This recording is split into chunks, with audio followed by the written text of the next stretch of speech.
السلام علیکم دوستان عزیز، روزتان بخیر و شادی باشد. در اینجا امروز من یک نمود بیسکویتی آسان کم خرج با 5 دانه تخم آماده کردم.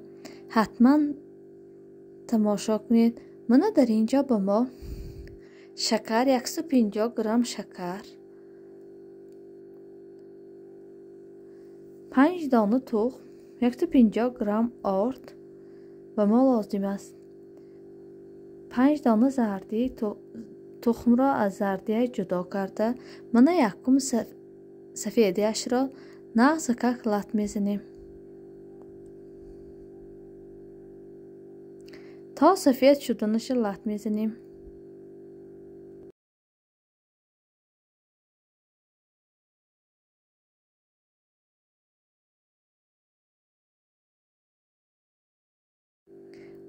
من اکنون وقتی که همین سفید شد و بالایش همین تا شکر را کم کم می اندازیم. شکری ما 150 گرم،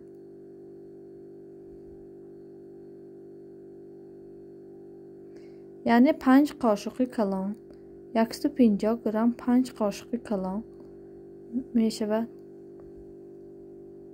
من اکنون در اینجا من یک پاچک ونیلین را همراه کردم برای خوشبوی شدنش، یعنی مزه تخم را نمیدهد. شما میخواهید کمتر اندازید. من یک پاچک ونیلین را همراه کردم.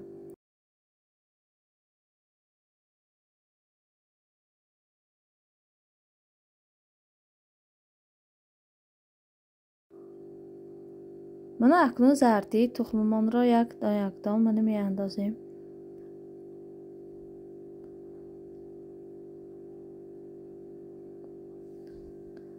من همین طرف انداخته تا سفید شدنش، تا مثل انشالله باین شدن ما لط میزنیم.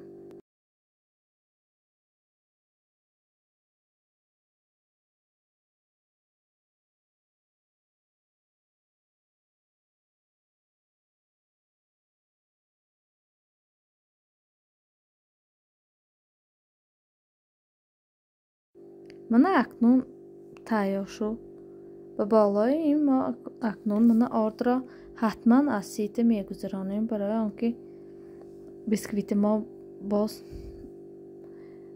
پدیامش نخستر آمدنش. اکنون من به بالای این 10 گرم رزریخ ریتل را همراه کردم.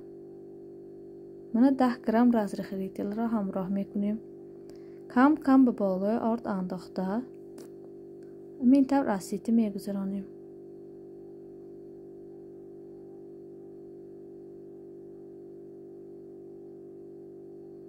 اکنون همش را به یک طرف کم کم سیکی میکاویم.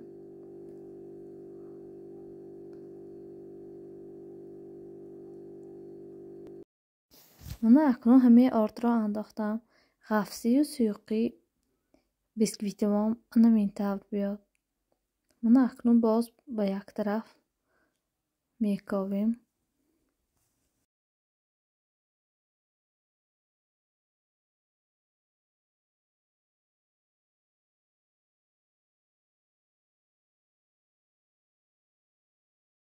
من اکنون فرمی 25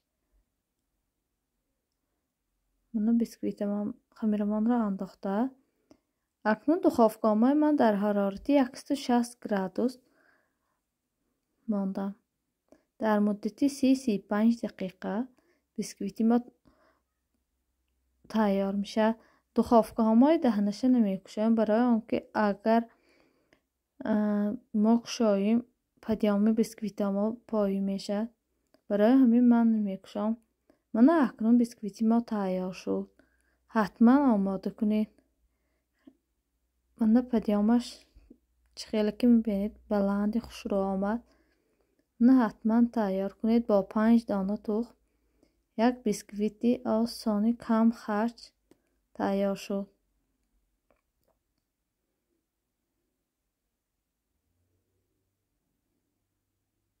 خیر دوستان عزیز، در پناه الله مهربان باشید.